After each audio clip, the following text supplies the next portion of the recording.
गुरु आगे तो रक्षा की जरूरत क्या पड़ती है। जैसे ही यमराज के पास जाते हैं और चित्रगुप्त महाराज जब सीसीटीवी की फुटेज दिखाते हैं वीडियोग्राफी के जीवन की, कि देखो इसने ये काम किया, इतने अच्छे काम, इतने बुरे काम, और इसने ये काम किया, और उसी के हिसाब से तुरंत हमारी और आपकी सजा सुना दी जाती है। और सजा सुना करके और ऐसे ऐसे घोर नरक में ऐसे जो हम लोगों ने देखा नहीं। जब वक्त के महापुरुष संत सदगुरु ने देखा अपनी आंखों से, अब अपनी आंख कौन सा, ये जो दो आंख जो हम लोग देख रहे हैं, नहीं, ये आंख तो हमारी शरीर की आंख है, लेकिन जीवात्मा की आंख अलग, जो दिव्य चक्षु जिसको बोलते हैं, ज्ञान चक्षु बोलते हैं, जिसको थर्ड आई बोलते हैं, सफेद नुक्ता बोलते हैं, उस आंखों से देखा। तब वो जोर जोर से लोगों के बीच चिल्ला चिल्ला कर कहने लगे, अरे बचो भाई बचो, जल्दी बचो। क्यों? तो कहता हूँ कहीं जाता हूँ, कहीं बजाए ढोल, यानी कह रहा हूँ, और ढोल बजा बजा कर कह रहा हूँ क्या, श्वासा खाली जात है तीन लोक का मूल। यानी कि ये जो श्वासों की पूंजी जो हम लोग सुबह से शाम तक ये धौंकनी की तरह चल रहा है, ये खाली जा रहा है, बेकार जा रहा है, बर्बाद हो रहा है। हम लोग इसको नष्ट कर रहे हैं। क्यों? क्योंकि इसकी कीमत इतनी अधिक है कि 3 लाख, तीनों लोक की भी अगर इकट्ठा कर दिया जाए और कोई आदमी जा रहा है, उसकी श्वास की पूंजी खत्म हो रही है, और एक थाली लेकर के उसकी उतारी जाए, तीनों लोग को सामने थाली में रख दिया जाए और कहा जाए कि जरा इनकी उस श्वासों की पूंजी बढ़ा दी जाए, तो नहीं बढ़ा सकती। इतनी कीमती है यह मनुष्य शरीर, और इतनी कीमती है एक एक श्वास। एक एक श्वास, मनुष्य शरीर तो बहुत सारे श्वासों से मिलकर बना है, लेकिन जरा सोचिए कि जब वहाँ श्वासों की कीमती शरीर को जब वहाँ छोड़कर जाता है और यमराज कहता है कि जरा बताओ तुम्हें वहाँ कोई महात्मा नहीं मिले, कोई यहाँ सच्ची बात बताने वाला नहीं मिले, तो हम लोग सोचे ये सच्ची बात क्या है। सही और सच्ची बात यह है कि ये मनुष्य शरीर इसलिए नहीं मिला कि हम इसमें खाना खाएं, गाना गाएं, डांस करें, बच्चे पैदा करें, शादी करें, घर मकान बनाएं, बीवी बच्चों बाल बच्चों की शादी करें, पढ़ाई लिखाएं, और सीधे बस कब्रिस्तान में जाकर के तब जाएं, शमशान घाट में चल जाएं। क्या इसीलिए मनुष्य शरीर मिला है? तो मनुष्य शरीर इसके लिए नहीं मिला। यही बात यहाँ इतनी सारे जो बताया जा रहे इतने लोगों के बीच कि सही और सही सच्ची बात यह है कि मनुष्य शरीर इसके लिए नहीं मिला है कि खाए पिए सोए और बच्चे पैदा करें। मनुष्य शरीर इसलिए मिला है कि जीते जी इसी प्रभु के मंदिर में खुदा मिलता है, दिखाई दर्शन देते हैं। यही से स्वर्ग जाने का रास्ता, यहीं से बैकुंठ जाने का रास्ता, यहाँ से गोलोक जाने का रास्ता, यहाँ से देवलोक जाने का रास्ता, यहाँ से जगदम्बा देश जाने का रास्ता, यहीं से काल प्रभु के जाने का रास्ता, यहीं से ब्रह्मलोक जाने का रास्ता, सब यहीं से। यानी ये देखिएगा, तो यही दोनों आंखों के बीच में जो जीवात्मा बैठी है, जहाँ माताएं बहनें बिंदियां लगाती है और पुरुष भाई तिलक लगाते हैं। क्यों तिलक लगाते हैं? तिलक इसलिए लगाते हैं इस आत्मा के श्रृंगार के लिए कि हमें पहचान रहे। लेकिन ये कोई बताने वाला ही नहीं मिला कि आखिर हमको करना क्या था, कैसे सच्चा भजन होगा, कैसे सच्चा गीत गाएंगे। अब तक जो हम गीत गा रहे हैं मंदिरों में जाकर के, मस्जिदों में जाकर के, और दुनिया भर के पाठ हो रहा है, कीर्तन हो रहा है, कथाएं हो रही है, खूब कथा सुन रही है। लेकिन ये कथा जो आप सोच रहे होंगे यहाँ भी कुछ देर कथा सुना करके और दक्षिणा लेकर चले जाएंगे, हम लोग भी आप लोगों की तरह ही कहीं काम करने वाले। और आज इस महापर्व पर मुक्ति दिवस समारोह में दूर दूर से चलकर आए। सही और सच्ची बात तो ये है कि जाने से पहले यहीं से भगवान मिलते हैं, इसी मनुष्य शरीर में। इसी मस्जिद से, जो ये सच्चा जिस्मानी मस्जिद है, इसी से सच्चा ऐसे हम खुदा की इबादत की जाती है। यही से खुदा का दर्शन दीदार होता है। हम सब लोगों ने मान लिया, अरे भगवान कहाँ है, अरे देवी देवता कहाँ है, जो कुछ भी यही है, स्वर्ग भी यही है, नरक भी यही है। तो जरा देखिए, जब स्वर्ग नरक सब कुछ यही होता, तो जरा विचार कीजिए कि जन्म से पहले कहाँ थे? क्या जन्म से पहले क्या मनुष्य शरीर में ही थे? क्या जन्म से पहले गाय बैल में थे, या भैंसे में थे, या मछली में थे? क्या पता, नहीं मालूम है।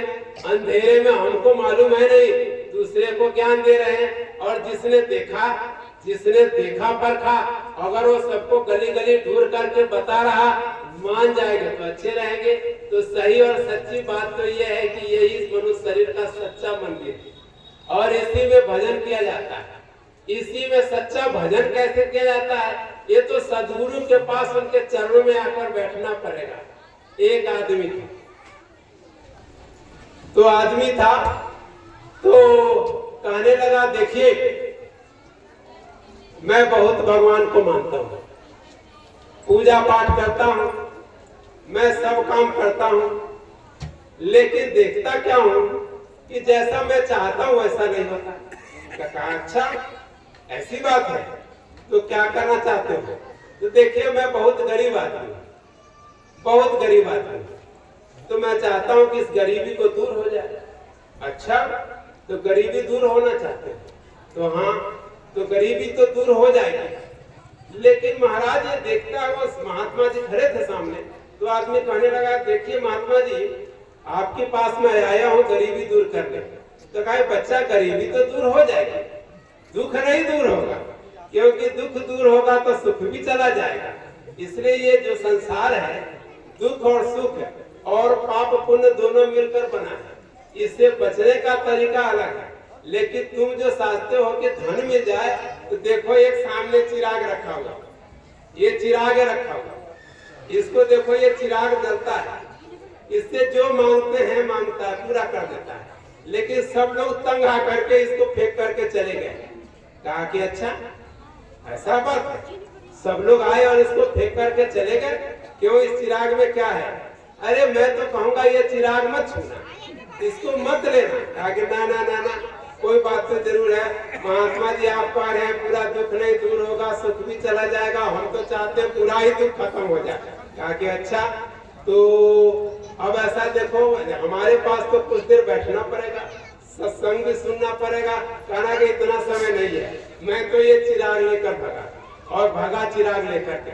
और जैसे ही घर पे गया, तो पति पत्नी दोनों कहा कि देखो ये गए हैं महात्मा जी के पास से एक चिराग लेकर आया हूँ, और देखो ये चिराग है, तो क्या करें? देखो इससे जो मांगेंगे मिल जाएगा। तो कहा कि ऐसा है, हम लोग गरीब आदमी हैं, रुपया पैसा हो जाएगा, सब कुछ मिल जाएगा। तो ऐसा करते हैं, तुरंत मांग लो, 10 लाख रुपए दे दीजिए।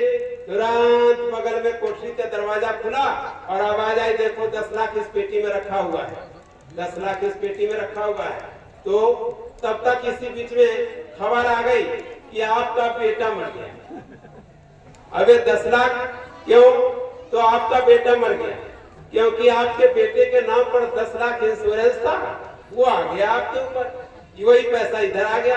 तो आदमी कहने लगा उसकी माँ की, अरे ऐसे आग लगो इस 10 लाख का, मेरा बेटा ही नहीं रहा तो क्या करेंगे? तो कहने लगा कि ऐसा करिए, तब तक उस चिराग से 3 वरदान मांगना था। पहला तो मांग ही चुका था 10 लाख, दूसरा उसने कहा कि ऐसा करते हैं, बेटा खत्म हो गया तो मांग लेते हैं, अरे जल्दी करो मुझे बेटा का दर्शन करा दो। अब बेटा तो चला गया, अब वो शरीर था नहीं, तो भूत बन करके आ गया।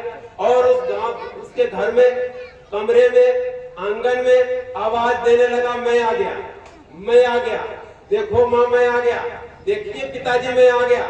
अब वो सोचे किधर हो? अरे तुम किधर हो, किधर से आवाज दे रही हो? तो कहने लगे मैं भूत बन गया। अरे भूत बन गया तो भूत के साथ मैं कैसे रहूंगा? तब तो सोचा कि अब क्या करें, अब क्या करें? अरे तो तब तक कहा कि अरे इस भूत से कैसे पीछा पड़ेगा, अब इस भूत वाले बेटे के साथ मैं कैसे रहूंगा इस घर में। तो कहा कि अरे कुछ इससे बचाओ, भूत से बचाओ, कैसे करे। तब तक उसने तीसरा मांग लिया कि इस भूत से बचाओ, ये भूत को भगाओ। तीसरा जैसे भूत भाग गया, चिराग भी चला गया। एक चिराग से 3 ही बार मांग सकते। तो वैसे ही हम लोग फंसे हैं, एक ही सोचते हैं कि अपना काम हो जाए। अरे अपना काम इतना आसानी से नहीं है कि जो हम सब सोच रहे हैं कि अपना काम हमारा घर मकान बनाना और इससे जो पढ़ाई लिखाई करके हम जो अर्जन कर रहे हैं ये नहीं है, ये लालच है। हम लोग कैसे फंस गए जरा सोचिए।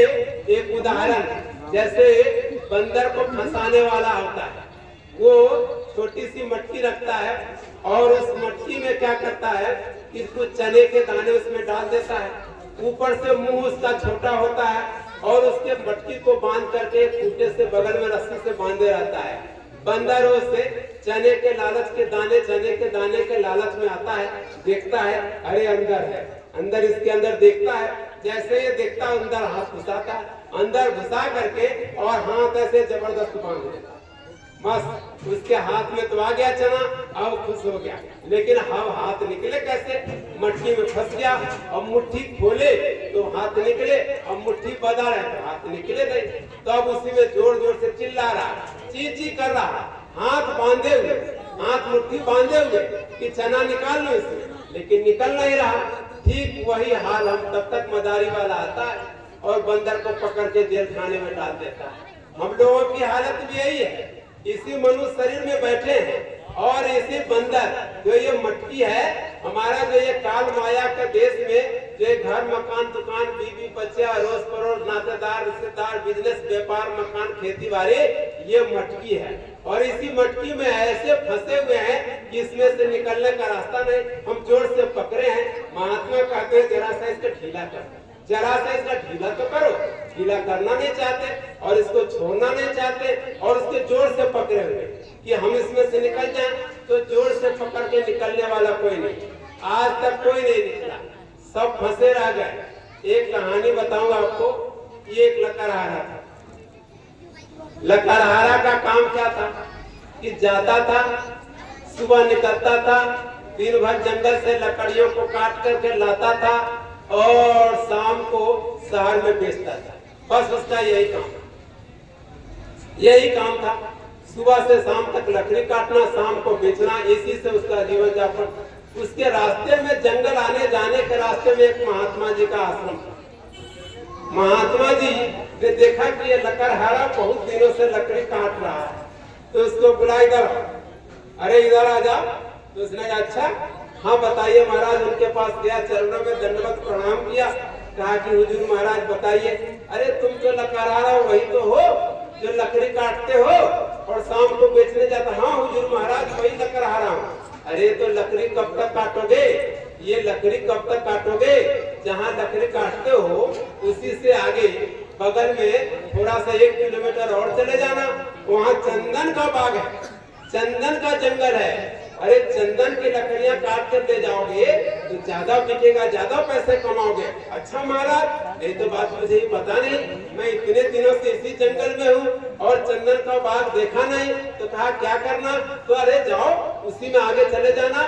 अब वो पता मिल गया, अब वो आगे गया तो देखा कि यहाँ चंदन के पेड़ ही चारों तरफ, चंदन के चंदन ही पेड़ है, चंदन के ही पेड़। तो उसने कहा कि अब वही काट करके, अब चंदन के पेड़ काटता था और शहर में जाकर उचित दाम में चंदन की लकड़ियों को बेचता था। धीरे धीरे धीरे धीरे वो बहुत अमीर हो गया। अब वो रोज का काम हुई था, चंदन की लकड़ी काटना और शहर में जाकर बेचना, चंदन की लकड़ी काटना और बेचना। तब तक एक दिन महात्मा जी फिर देखे तो उन्होंने कहा अरे सुनो सुनो सुनो सुनो, इधर आओ इधर आओ।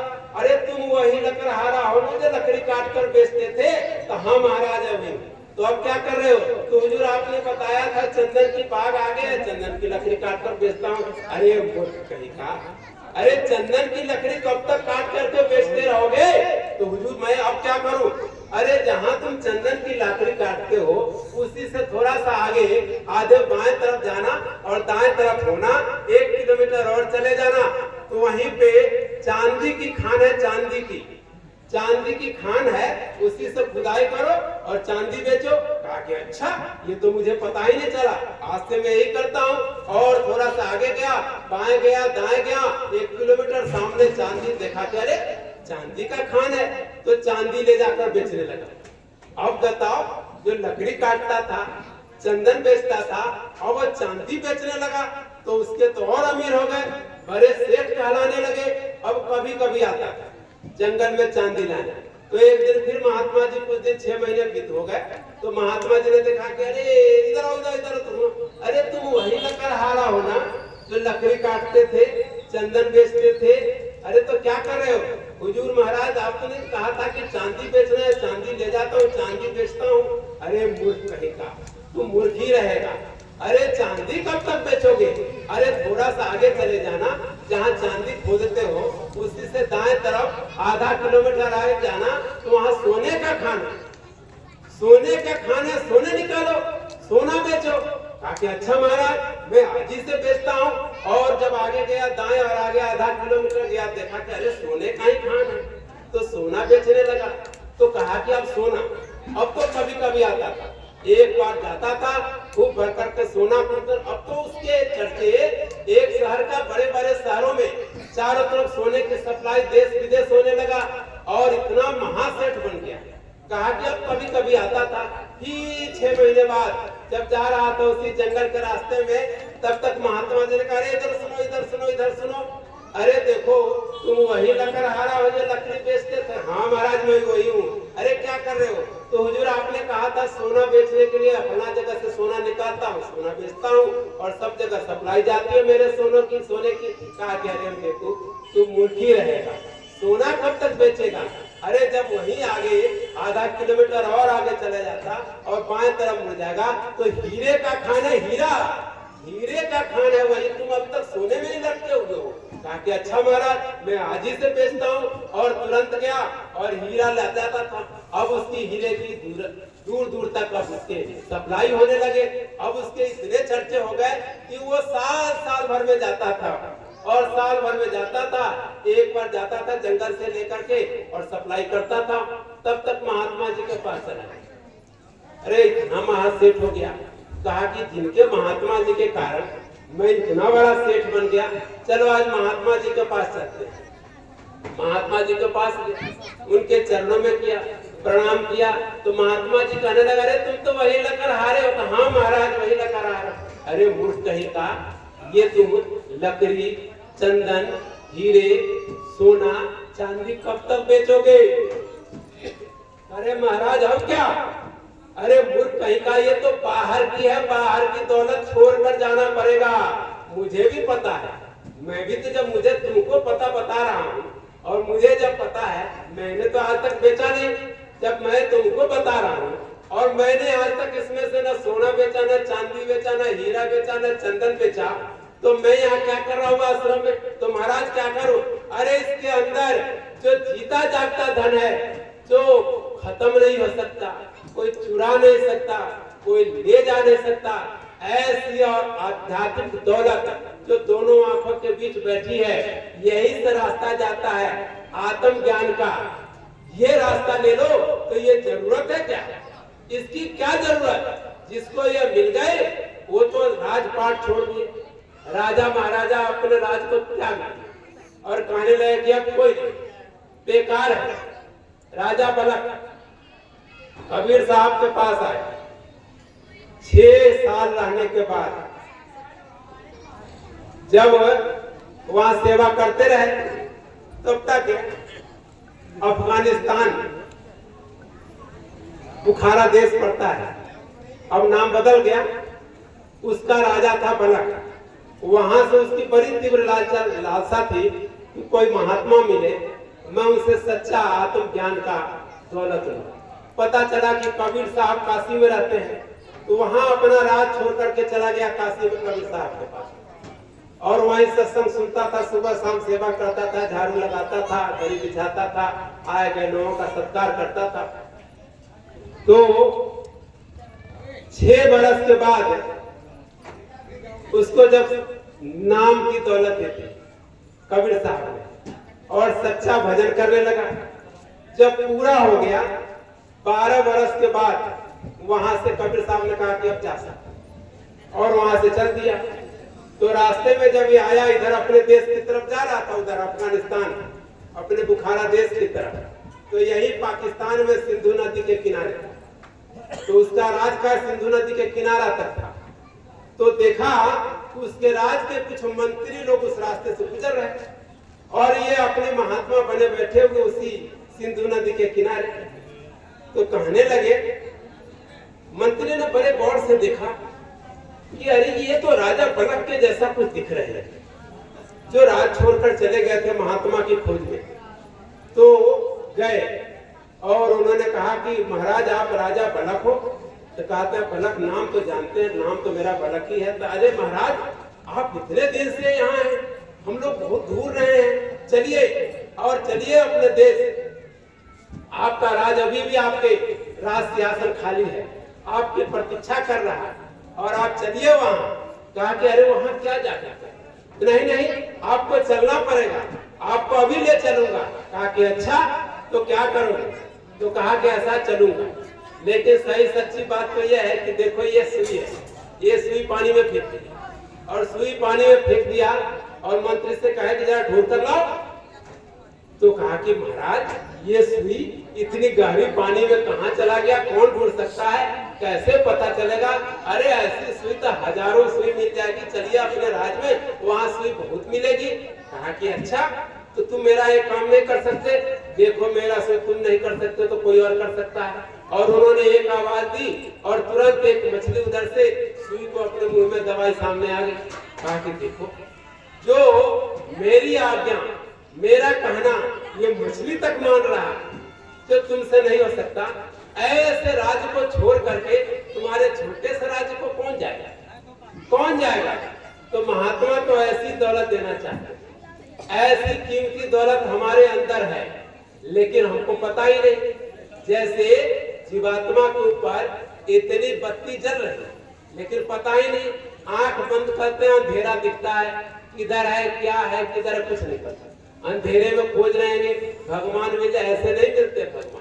भगवान के लिए जिस तरह से पावर हाउस उधर से आ रहा है, लेकिन कोई तार आपके घर से जोड़ने वाला नहीं होगा तो बल्ब नहीं जलेगा, चाहे बल्ब में जितना पावर, चाहे 10 वाट का हो, 100 वाट का हो, 1000 वाट का हो, ट्रांसफार्मर से तार जब जोड़ने वाला कोई आदमी सदगुरु नहीं मिलेगा तो वो बल्ब नहीं जलेगा।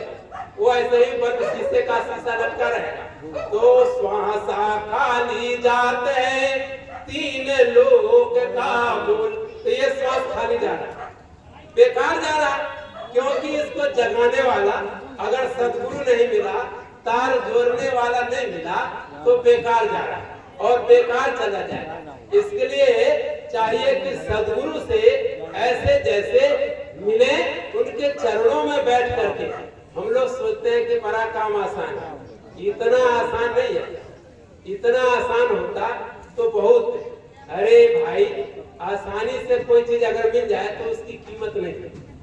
आसानी से अगर कोई कीमती चीज मिल जाए, आप देखते हैं सब्जी जो बेचने वाला होता है वो गली पे, मोहल्ले में, रोड पर, साइकिल पर भी बेच रहा है, लेकिन हीरे और सोने का कोई साइकिल पर बेचता है, कोई रोड के किनारे हीरे सोने की दुकान लगाता है? नहीं लगता। वो अंदर शोरूम में, अंदर लॉकर में रखा रहता है, वहाँ पहरेदार लगे होते हैं, वहाँ पर द्वारपाल खड़े होते हैं और तब वो अंदर जाकर के जाते हैं और सोचते हैं कि चलो, तब खरीदते हैं। लेकिन महात्मा ऐसे नहीं होते, इतनी जल्दी नहीं देते। वो आपको देखता है कि अरे दूर से आए हैं, ये गर्मी में आए हैं, प्यासे होंगे, तो पानी आपको देता है, आपको कोल्ड ड्रिंक देता है, आपको चाय कॉफी देता है। तो हम सोचने लगते हैं अरे फलाना के पास तो चाय अच्छी मिलती है, कोल्ड ड्रिंक अच्छी मिलती है। अरे महात्मा परमात्मा के दीदार में, महात्मा के पास जब जाते हैं तो उनके दौलत होते हैं नाम रतन धन, वो असली दौलत होते हैं। वो चाय और जिस तरह से जौहरी के पास जाते हैं तो हीरे और सोने की दुकान होती है, माल उसमें वो बेचता है, वो कोल्ड ड्रिंक नहीं बेचता, वो चाय नहीं बेचता। वो तो उतने पावरफुल होते हैं, तू आज्ञा देता है पीछे से, तुरंत बाहर वाले से किसी से मंगवा देता है चाय, तुरंत किसी से कोल्ड ड्रिंक मंगवा देता है। उसके यहाँ चाय नहीं बनती, उसके यहाँ कोल्ड ड्रिंक नहीं बनती, लेकिन वो इतने समर्थ होते हैं कि आपको चाय और कोल्ड ड्रिंक दे देंगे, आपको मंगवा दे। और हम लोग सोचते हैं कि अरे महात्मा के पास जाएंगे तो कोल्ड ड्रिंक। हमारे महात्मा के पास धन दौलत के पास नहीं जाते, बीमारी के लिए नहीं जाते, लेकिन सच्ची बात तो यह है कि हम लोग इतने इसी में रहते रहते रम गए, रच गए, बस गए कि हम लोग सोचते यही मिल जाए दौलत तो बहुत है, बस शरीर स्वस्थ हो जाए, बस धन मिल जाए, बेटा बेटी की शादी हो जाए, नौकरी लग जाए, बस हमारा काम पूरा। नहीं, ये काम पूरा नहीं होगा। इसमें आपको इस तरह से अगर धोखा खा जाएंगे तो ये धोखा खा जाएंगे। तो धोखा से बचने के लिए एक कहानी और सुनाऊंगा, उसके बाद हमारे बीच मिश्रा जी बैठे हैं, वो पूरी बात बताएंगे। मैं तो बीच में ऐसे ही श्रीवास्तव जी ने कहा, उनकी आज्ञा थी कि मैं आके बैठ गया।